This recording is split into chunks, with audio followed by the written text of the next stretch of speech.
My name is Robert Harker. As you've heard, I'm the networking guy here. I actually call myself the Internet Wrangler in my volunteer position here. But my day job, I work for Yahoo Sports, the little purple company up the street. And at Yahoo Sports, first of all, Yahoo does not do cloud computing in the sense of deployment on demand of virtual servers. They actually do deployment on demand of real servers relatively quickly. We have a large infrastructure. Sports is actually a smaller part of it. It's about 4,000 servers. But over the last 2 years, we have gone from a traditional development model with monthly or semi-monthly, bi-monthly releases, with the whole CMR change process and a lot of stuff and a lot of mistakes, to continuous integration, where we have tools in place that when somebody checks something into source code, within 10 minutes that source code gets rebuilt, packages get deployed on integration machines. As developers are working, they get to see their code working with other people's code very quickly. And we also push that all the way through. So we have automated tools that will then deploy that code, those packages, to QA servers, then staging servers, and we actually do a push button and deploy to the whole fleet. And so with that as a background, I'm going to talk a bit about DevOps in this talk too, because it's relevant to how system administration is changing. The way you go about doing things has changed. Now, why is cloud computing a game changer? And this was a quote I heard last week by Martin Nagios, who is the CEO of Eucalyptus, which is one of is the oldest open source cloud computing software. Been around for a long time. Was glad to see it still has life in it. I was pleased. But he said that a cloud is a pool of resources accessed via an API. Now, if you're a developer, you're going, duh. But if you're a sysadmin, this is really the crux of the game changer.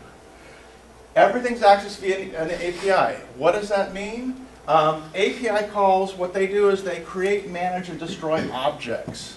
And objects are referenced with UUIDs.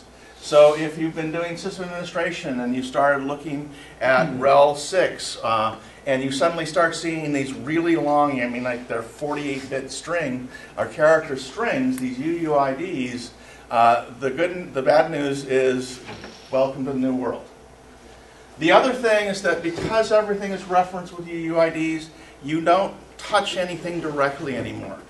So goodbye, editing ifconfig, Ethernet 0, or fstab, or squid.conf, or http.conf. In the foreseeable future, all of those will start to be things that you configure via tools. And what that implies is that system management is becoming tools-based. And if you're an old school sysadmin, this one just like makes you want to go, but it's the truth. This is what is coming. Oops, a little too far. Other ways, how does system management change? Particularly in a cloud environment, you don't worry about hosts anymore. If you're trying to do an upgrade, if you're trying to deploy code, you don't go and have something that pushes code out to 200 machines and runs a script on them and restarts a service. What you do is you upgrade an image, a gold image. You then say, okay, I want to create 100 new instances of this. So you have the cloud create 100 new instances of that. You get them up, you verify that they're running. You flip a switch, probably in a load balancer, to say that we're going to be using these new instances.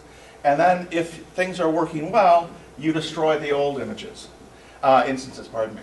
And if things aren't working well, then you just flip the switch back and you're looking at your old systems. So upgrades imply brand new hosts every time you do a software upgrade, an upgrade of code. To do this, configuration management tools are becoming mandatory. You need to have repeatability. You can manage your instance by hand if you want. far better to do it with a tool.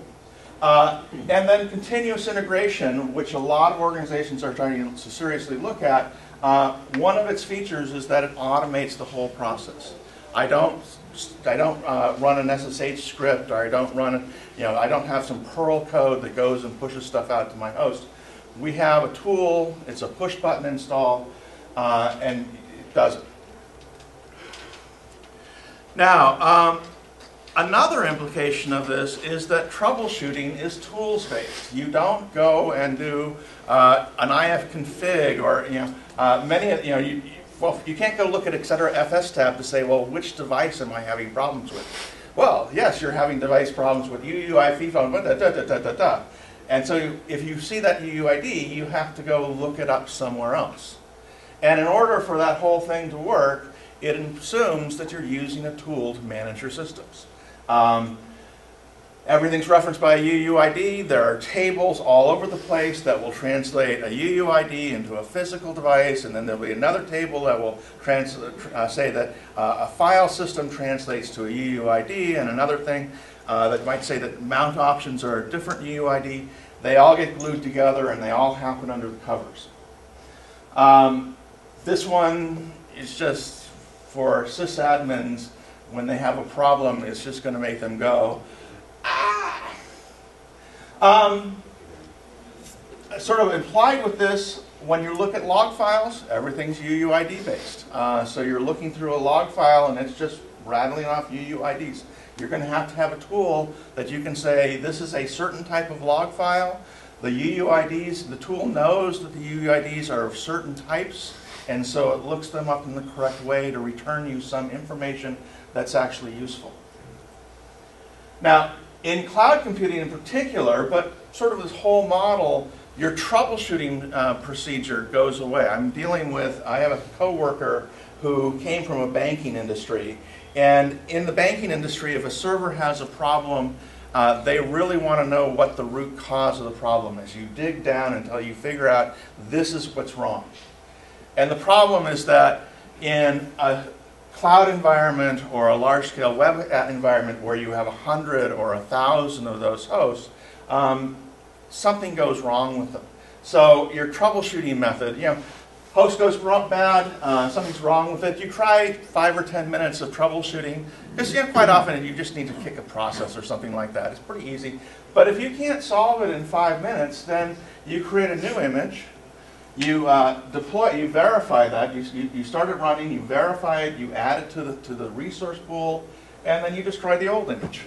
Problem solved. Gee, the new image is working correctly. Well, what was the problem? I have no idea. It doesn't matter because we solved the problem by doing this. Once you get accustomed to this as a sysadmin, it becomes a really powerful thing. In sports, we have tools that build our whole environment. We do hourly, we do weekly deploys. We do weekly releases and daily pushes. And our systems have been online for about 6 months now. And I'm noticing that when we push to this farm, several machines don't return to the pool correctly. They have minor problems. And it's not one machine that's screwing up the same way over and over. It's host 1 this time and host 15 that time and host 3 that time. And my boss, and I suggest to my boss that I think what we have is we have bit rot. There are just little anomalies on all the different machines, and they each get tickled a different way. So it's not a bad idea to say, well, let's just re-image the whole farm. And now, if you're a traditional sysadmin and somebody says, you have a farm of 500 machines, and somebody casually says, well, let's just re-image the whole farm, it's like, no. And my boss didn't agree with me, and it's largely because we're actually moving to a new data center, but he didn't laugh at me either. He said, that's actually not a bad idea. We had deployed the systems once. We saw increases in problems. We upgraded to RHEL 5. We suddenly saw that the number of problems per push went down. So this automation thing, you need to sort of embrace the fact that re-imaging your entire farm, maybe not all the machines in it, we didn't redo our database servers, they're the hard ones, but re-imaging the majority of your farm sort of on demand because you think it will make things better is actually a viable troubleshooting technique. Now, the whole problem with tool-based troubleshooting is that if you have chronic or endemic problems, we have a set of hosts that fail the same way, not necessarily repeated every time, but when they fail the same way. At that point, you probably have to go in and you have to start digging into the machine to figure out why is it going wrong, what's actually going on. And the problem is that when you get to this point, it's old style debugging. You're digging through logs, you're looking at config files, and everything's a UUID. Can't say enough about UUIDs. Actually, I think in my next slide, oh no, I do storage. Actually, it's a nice place. No, I'll continue with the way I was going. A difference with cloud computing is storage in the cloud. This is just from a sysadmin point of view what I think storage is going to look like. First off, in cloud computing, you don't tend to buy huge storage arrays. Your Hitachi, your let's say EDS, and that's just the right EMC servers. You just don't tend to buy those. They're really expensive per gigabyte in terms of cost.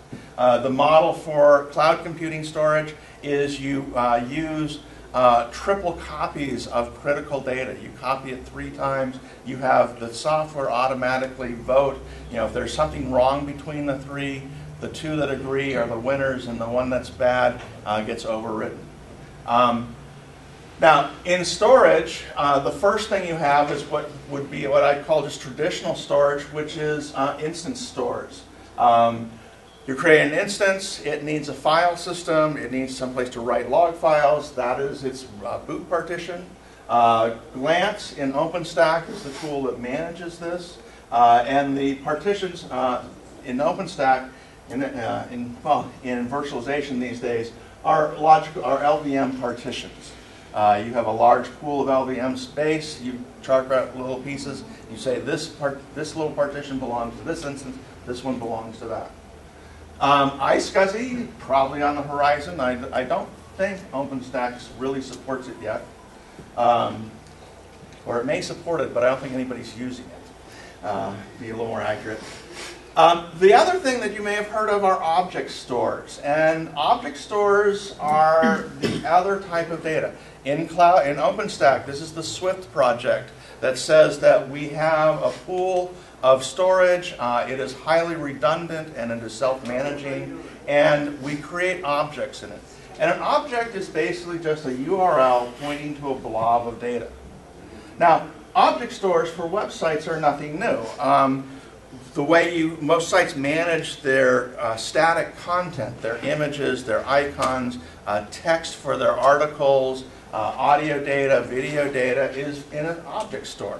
Basically, we have this system that we can say, okay, I'm putting an object into it, you give me back some reference to it, and I will put that reference into the HTML code so that it gets rendered when somebody views the page. The reason for this is that if you need to edit a page, there's a typo in an article, you can't just edit the article directly because that's cached in all the browsers. So what you do on a website is you say, okay, we create a new copy of the article, it has a new URL, and then we create a new copy of the web page that references this new URL. Because it's a new web page, the browser picks up the new web page. Because it's a different URL, it picks up the new article. Now, in web systems, this is typically done as a specific application. It may be a database application. I believe that there are also open source tools that do this sort of thing. In Swift, this just becomes a back end. You make a request for an object, it returns it to you. I think by default there are very little restrictions on the size of the object. So this is in your future. I must admit, I'm looking at this and I'm saying, this really sounds like log files. So if I can log to a blob of data, I just log to a URL. I keep adding data to it. When it's time to roll the log, I just ask for another URL, and it gives me another URL.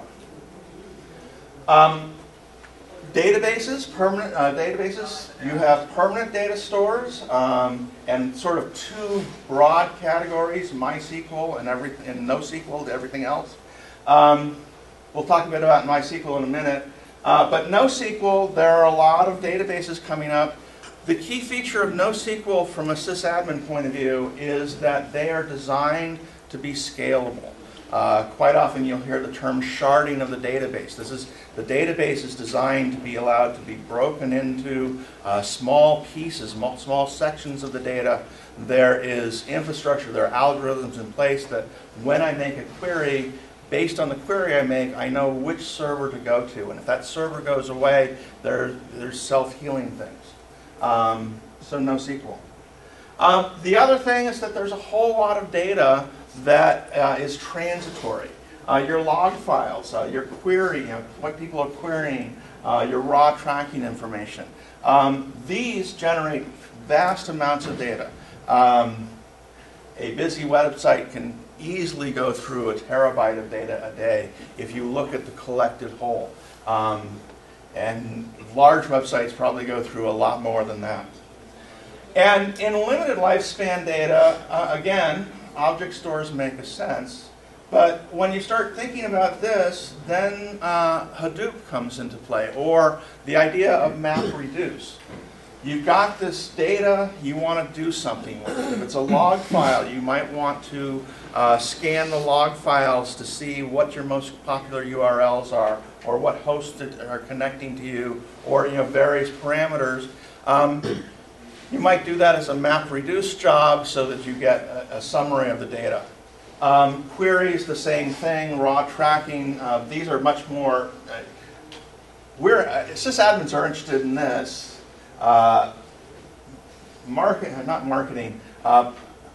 Prod. The product groups, the people who are selling whatever you have, are really interested in this. They'd like to know what your users are doing so they can do something interesting with that, or something scary with that, depending on your point of view. Now, with limited lifespan, you don't necessarily want to keep this data on the machine itself. If I store the log file on the machine and then I need to copy it someplace else to be processed, I have two sets of I/O. On the other hand, if you're using something like Hadoop, and you can, and I don't know if this is doable, but I suspect it is, and you can have Hadoop return URLs as object stores. And by the way, the block size in Hadoop is 147 gigabytes. And quite often you have data jobs that have lots of blocks of data. So you write your log files to a Hadoop URL object, so it's already on the server that it needs to be on. We don't ever have to copy the data again. So things to think about from a system administration point of view. Development's also interested in that. Horizontal scaling, another issue. The cloud people say, oh, you just elastically scale the cloud. This is kind of interesting. I'm going to sort of use this as a model here. The typical three-tier model. You have a database backend, an API middle, a front end that actually, well, the API middle basically makes queries and turns that into structured data, typically XML code. The front end then takes that structured data and actually renders an HTML page for you. Now, the FE layers and the API layers are typically very horizontally scalable. You need more, you just add one more, you just add one more. The problem is that there are some interesting things to think about. The big one is the database backend. We're going to use NoSQL. Well, unfortunately, we've got a lot of MySQL out there, and it's not going anywhere. So when you start thinking about the cloud and MySQL, and you think about horizontal scaling, most sysadmins sort of have a rule of thumb for if I add X number of servers, front-end servers, I need to add another MySQL database. And if you're looking at elastic computing, then that says, okay, we're going to dynamically say if our load goes up, we're going to add another 100 servers, another 10 API servers, 100 FEs, 10 API servers, and that will require another database. If you're trying to do this ramp up in a matter of hours, 2 to 4 hours, scaling up your databases is very doable. Yahoo Sports is kind of exciting. Our 4 biggest days are the first 4 Sundays of NFL. And we see a significant portion of our traffic and hence our revenue on those days. We see our traffic increase by 2 orders of magnitude in a matter of 5, 10, maybe 15 minutes. You just see the graphs just start to go straight up. And so this whole thing of, well, we'll have this elastic resource so that we can add machines. When you start saying, well, I need to add 100 new machines and they need to be online and ready in 4 minutes, the cloud computing people say, oh yes, we can provision 100 machines in 4 minutes. I mean, no. They have to be in the pool in 4 minutes, which means that you have to finish provisioning them like after minute 1 so that we have a minute or 2 to put our code on it and a minute or 2 to make sure things are running. Actually, code would already be on it, but a minute or 2 to verify it's running, and then a minute or 2 to add it into our pool. If you're trying to do that kind of scaling, you can't scale databases that quickly. There are various tricks people can do to make MySQL databases replicate quicker. You can shut the database down, you can copy the file over, you start it up. But those things, are prone to error, and they're not as fast as you would think. So if you're thinking about elastic computing, you may have a requirement that you actually have a much larger pool of MySQL servers than you need so that when you reach your peak, the servers are there. And then let's put the twist on it. We're going to scale into the cloud when our capacity gets too large. So now you're going to need to take your MySQL databases from your private environment and put them out on the public environment. First of all, transferring that 100 gigabyte file takes a little bit longer when you do that. And you're dependent on their service, their response time. So if you're truly thinking of elasticity into the cloud, it probably implies that you keep active replicas of your data at the cloud. And again, you need to have enough replicas running in the cloud so that if you need to scale, they're already there. We don't have to worry about setting up additional replicas. And then the other thing, add one more. The cloud people say, oh, we just add one more. We give it an IP address. They might even say, oh, we add it to a load balancer. But what about firewall ACLs? Do you have a firewall in place, and do you have ACLs that you have to modify and make this go through? Monitoring. I have all these new instances. I'd like to know if they're running. How do you elastically change your monitoring? Sort of another side of this is if you are collecting statistics, something like cacti, RRD graphs, and your instances come and go, what does long-term statistics mean in that kind of environment? My host only lives for a matter of days, yet that functionality, we have 100 of that functionality that live all the time. There are just some interesting, I don't know what the answer is. Data collection, how do you collect the data? Quite often the data is collected and fed to other systems, internal systems. Usually there's validation that needs to go on. You don't just let anybody inject data into you. You make sure that it's one of your clients. Authorization, authentication. There's just a whole lot of little things on the outside that need to happen when you add one more. And these problems are being solved, but as a sysadmin, I think there are a lot more of these than people are aware of there. Public clouds, Amazon, EC3, Eucalyptus, OpenStack, private clouds, OpenShift, platform as a service, Hadoop. There are lots of cloud platforms these days, and so it's useful when somebody talks about the cloud, the first thing you want to ask is what type of cloud? Infrastructure as a service, platform as a service, service as a service, network as a service, billing as a service. And if you have billing, why not accounting as a service? All these things. The other thing about public clouds is the reality is they're probably more secure than your private cloud. This is something that most organizations will go, no, we have really good security. The problem is that you don't have a team of 30 people whose sole job is to make sure that that the security is right. And you don't have another team of 30 people who are looking at the monitoring to make sure that there are no anomalies going on. And you don't have, in a public cloud, they have whole departments doing things that your organization may have 2 or 3 people doing. And then the other thing is that clouds are expensive. If you're doing short-term things, they're a nice cost-saving method. But if you're going to have 100 instances running in the cloud 24/7, 365 days a year, that starts to become a really large bill. This is why a lot of organizations are starting to look at private clouds. We use the technology of a public cloud, but we keep it in-house so that we can control the costs. Private clouds.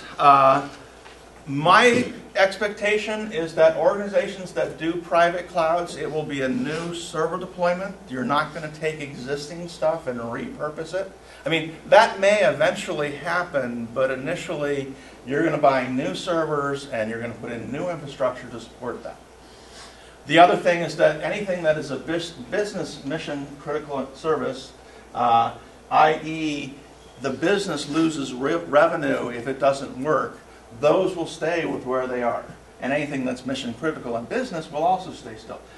It is unlikely that you're going to be moving your accounting system or your billing system or your ad collection system or your user statistics system into the cloud. You're going to want those to be safe.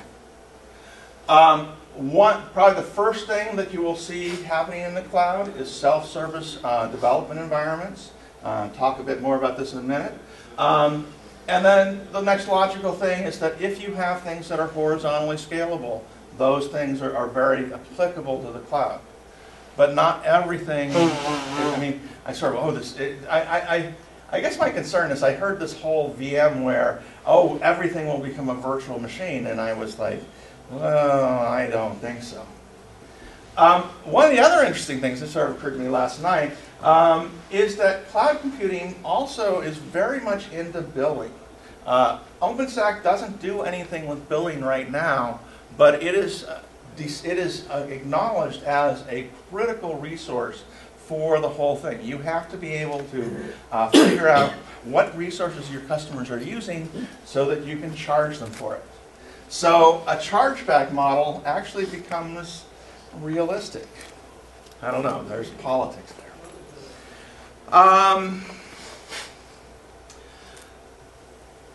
Another big change, I've alluded to this already, is how you deploy code changes. The traditional, we install code on each node, we restart the apps on those nodes. That's not how you do things in the cloud.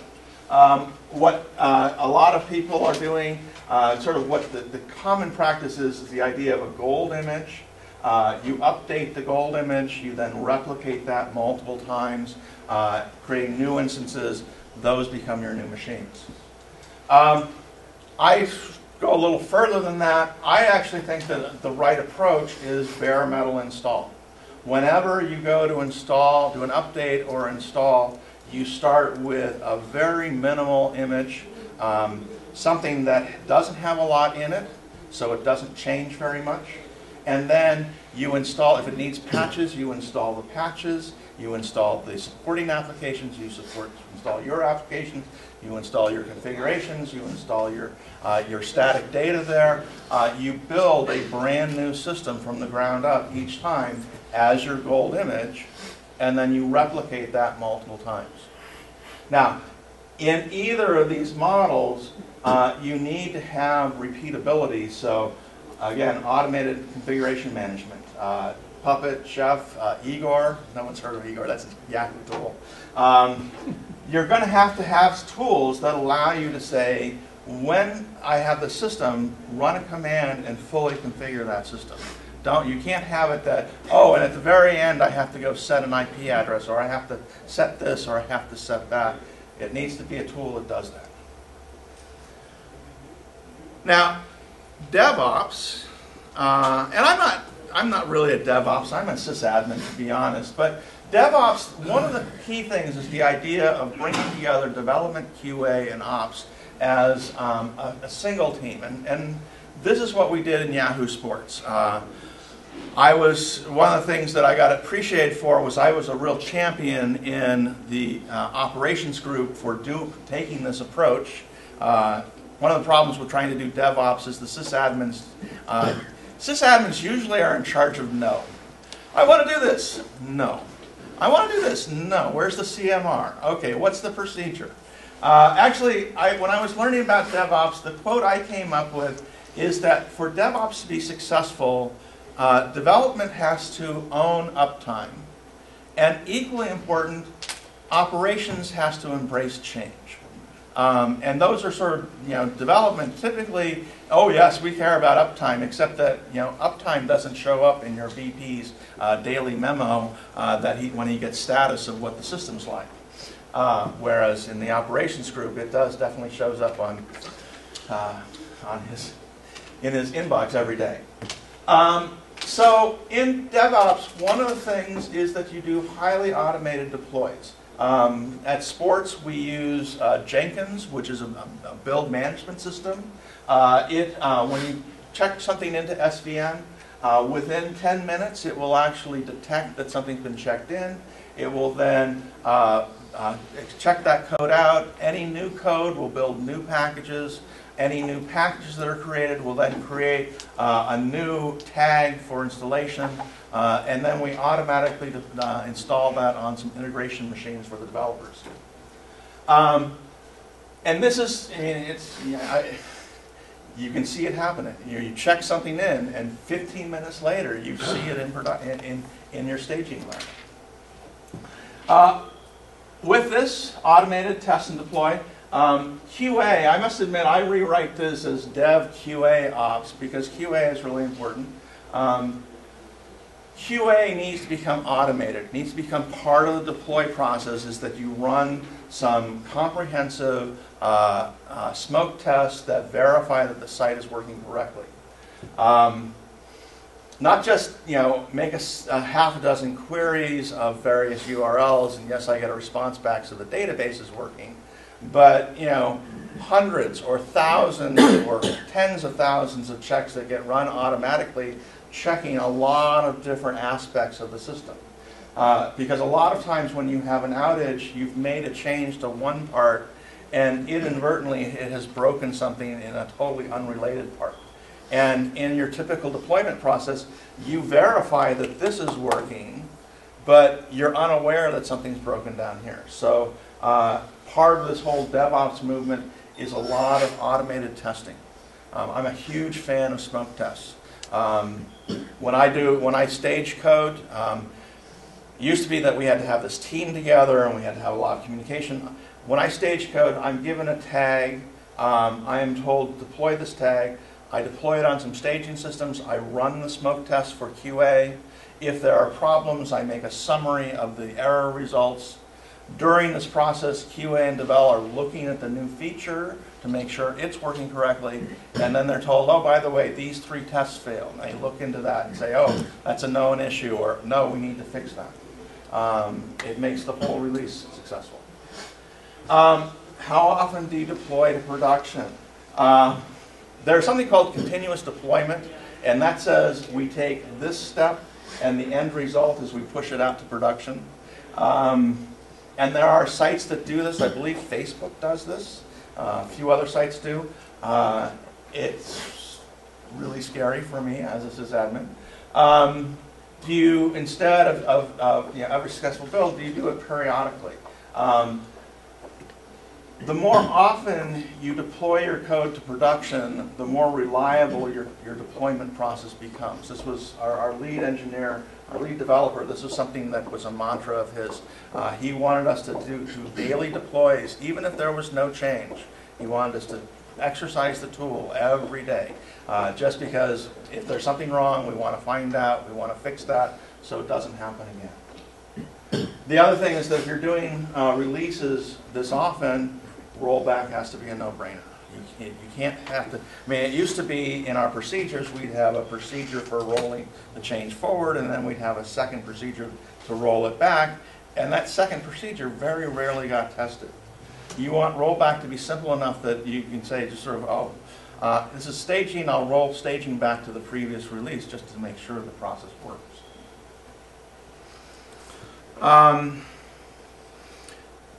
The first thing in private clouds that I think private clouds will be used for is self-service deployment, test environments. Get back to the 3-layer model. Most sites have sort of an application stack of various servers that work together. You typically have the traditional front-end API, DB, cache servers, Squid. You probably also have tool servers. You have a server that editors use to make changes to content. You have a tool for monitoring. You have a tool for doing this.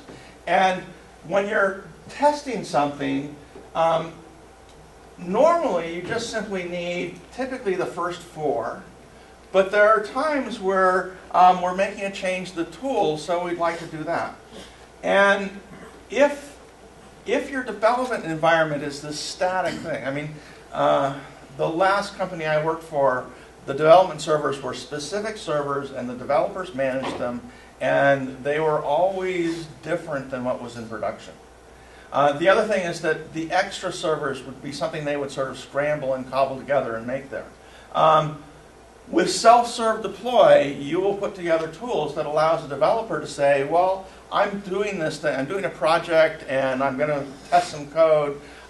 Build me an environment. I want a front end, an API. I want a database with a read-only copy of production data or a read-write copy of test data. I don't need a cache server, but I do need a tool server. And they'll just fill out this form and click a button, and 5 minutes later, they have this runway. I use the term runway for this. They also have that same set of tools will then deploy their code to that runway. They can then use it for testing, verification, and when they're done with it, you blow it away. I don't need it anymore. I did my test. I'm fine. Now, with that, when you start thinking of making checking out code within 10 minutes after it's been checked into SVN, then it actually is not totally wacko to say, well, we're just going to completely rebuild our environment every time. I have a question. You were talking about virtualization versus running bare metal earlier. How important do you think virtualization in the test environment to create and blow things up quickly? Okay, when I've been using the term bare metal, I've actually just been referring to a minimal OS. But in terms of virtualization, I believe that a virtual environment for development is very relevant in that it's rare that a development environment has to be concerned about hardware and raw performance. Yes, if I'm doing performance testing should be done on the same hardware or the same virtualization that you're running in production. But having a virtual runway that runs at 10% of normal performance in a development environment is really not a big thing, because 10% of your performance is 10% of production traffic, and you're just this lone guy running a few tests, running a few things. You're not likely to ever put a stress on it. Does that answer your question? Yeah, so do you actually use virtualization for that purpose, for the runways? Yes. And the woman who manages our virtualization, I have done this. We have 4 sports. We have 12 different runways.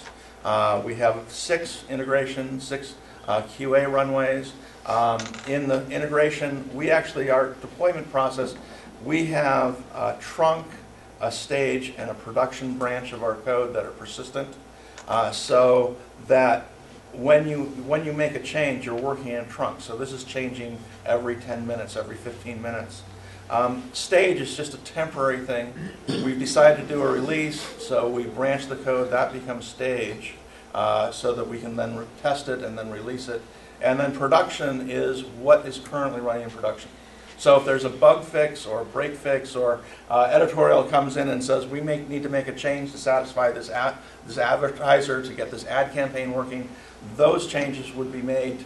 And I believe that we make them to trunk and we merge up to production, although I may be backwards about that.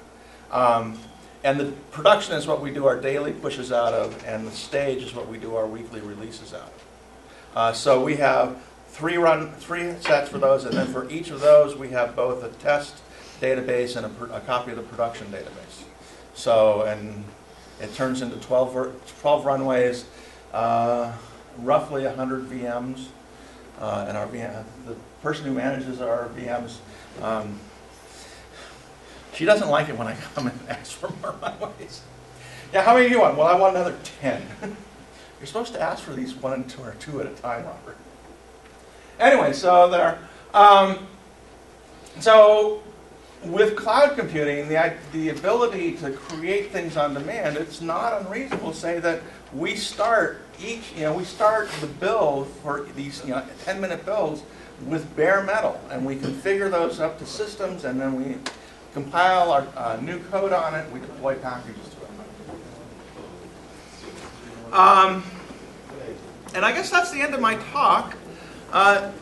Just a smattering of things that I think will change. The big change, UUIDs. I forgot, I was going to say this. I have seen the light. UUIDs are the way it is. If you look at Fedora Core 16, or you look at the most recent release of Ubuntu, they are heavily into UUIDs. Just start looking around in it's no longer etc. It's now live something or other. UUIDs are the way it's going to be, and I've seen the light. I'm waiting to read the book, and I hope someone puts a bullet in my head before I do it. But no, I didn't say that. But it's really the way it's going to be, and the Fedora people, they go, well, what's the issue? So for configuration management, you talked about Puppet or Chef. Mm-hmm. What about orchestration or the automated part? What do you like, Juju or what Actually, I've been in Yahoo for the last 2 years, and we use a tool called Pogo, which we're actually open sourcing, that does automated deploys. It's based on SSH, and you define machines into types or roles as being an application. You define it as an application, so that you can say that we have, say, an API, a front end, and a cache application. And then you also define roles as environments. So you can say this role is data center 1, and this role is data center 2. So we have a role for the first data center for front ends, and one for the second. And then Pogo, you submit a job to it, and you tell its constraints. I want to only do 25% of the machines, and it will start deploying to the first application that you specified 25% of the machines at a time. When that completes, it goes to the next step, and then the data centers work independently. So it's coming on. It's hopefully in a month and a half. Actually, no, more like 2 months. I will hopefully be able to give a talk about it. It's open source. It's on GitHub. It's the worst GitHub. It's probably not the worst GitHub site I've seen, but they're doing a major release on it, and I think it will be exciting. So that's what I've used. And between Puppet and Chef, where do you think? What- The difference between Puppet and Chef is, are you a sysadmin or are you a developer? If you're a sysadmin, then you're probably going to say that you like Puppet, because Puppet is just basically a set of config files that you maintain.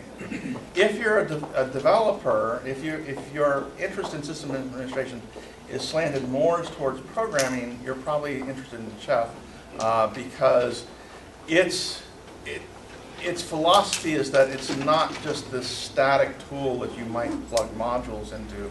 The idea is that it's blocks of code that you integrate into some other tool.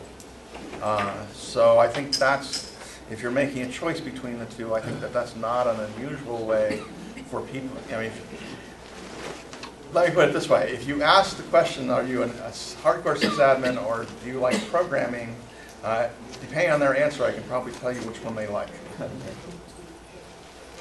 Other questions? Not really a question, but I just wanted a suggestion to look at something called Brooklyn, which we recently released. We'll be talking about it tomorrow. And Okay. it complements a lot of what you've talked about, and it addresses in particular the So what does challenge- Brooklyn do? So it helps you collect the monitoring information that comes off the things you deploy, or other tools that you use, and gives you a place to put policies for managing it. So if you need to scale out when latency hits a certain rate, then Brooklyn gives you a place to store that as code as part of the application. So it kind of complements Puppet and Chef as well as Cloud Foundry and OpenShift. And is it based on UUIDs? It's heavily based on UUIDs as well. It was funny, I heard someone mention Brooklyn yesterday. Yahoo has something called Brooklyn, but it's a load balancer.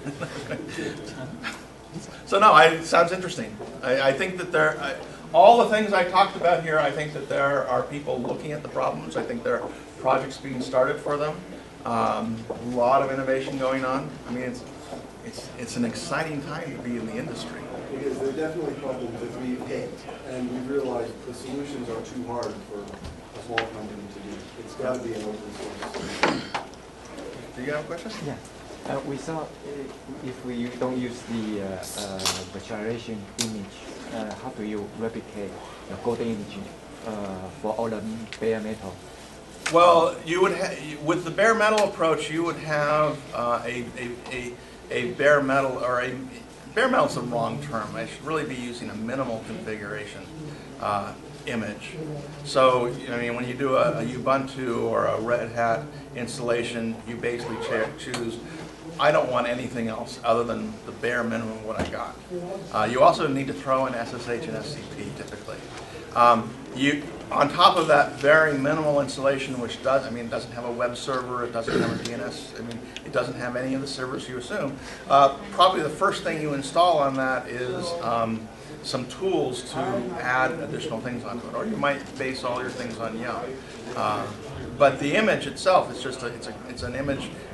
Glance stores its images as an object store, as an object in the object store. So you just take that, you fire it up as a running machine, you have your installation process go on. The end result is that you have a fully configured machine.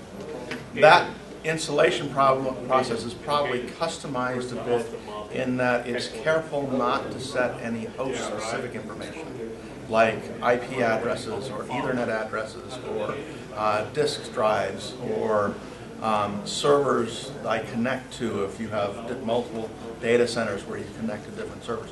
There will be a subset of information on that image that is assumed to be installed on a per instance basis as sort of a final step of when the machine boots. Do a little bit of configuration at the end, because at that point the image will actually know who it is and where it is. Does that answer your question? My question is that for all the applications, are they running in the virtual machine image, or they are running in a bare metal? With cloud computing, they all run in virtual instances. A different take on your question, the process of creating a gold image and replicating it, doesn't really change if what you're replicating it to is a VM, so you're just creating a disk file image, or is a real machine, so you're telling that machine to PXE boot off of a PXE boot server. Once you have that minimal OS on that bare metal piece of hardware, you then go through the process of installing all the various applications. Now, in a true bare metal one, you know which data center you are and what your IP address is when the machine boots, so you can configure those as you go along. But other than that, the rest of it tends to be this standard we are installing, and we have the OS, we might need to install patches, we need to install additional YUM packages, we then install some of our standard applications, and then on top of that we install the particular applications for this website, for example, and then on top of that we have some configuration information. At that point, we then fire up the applications, and it's ready to serve traffic. Okay, so and all this is in the virtual image. It can be in a virtual image, it can be a real image. If it's a real image, there's only one of it on the host. If it's a virtual image, you can have many of those on a single piece of hardware. What do you do for monitoring? Do you use Nagios? Or We use Nagios, and it's tied into our configuration management system. So as we add hosts to a host group, they get automatically added to the Nagios group. The problem we have is that when that happens, we have to restart the Nagios server. We don't have anything that automatically scales, adds additional hosts to Nagios. And I don't know. I don't think Nagios supports that as a feature. If someone knows otherwise, I'd love to hear about it. Yeah, a related question, if someone knows about a Nagios configurator, that would, take the problem of adding hosts and checks automatically to a higher level rather than dealing with config files and writing your own we scripts. actually use a configurator. It's more that Nagios, I don't think Nagios has the ability that as it's running, you can tell it here is another host to monitor. I believe that the way it works is that when it starts up, it builds a list of hosts that it monitors. And I suspect that this is a shortcoming that Nagios will address pretty quickly. So which configurator are you guys using? For Nagios, I honestly don't know. It's quite likely an internal tool. Is it GUI or? No, it's text-based. It looks very much like it looks like a Nagios config file, but missing a lot of the small pieces. In a Nagios config file, you tend to have like the big chunks, Right. and then you have all the little chunks. Right. It's the big chunks. And then you run it through a tool, and it generates all the little chunks. All right. Okay.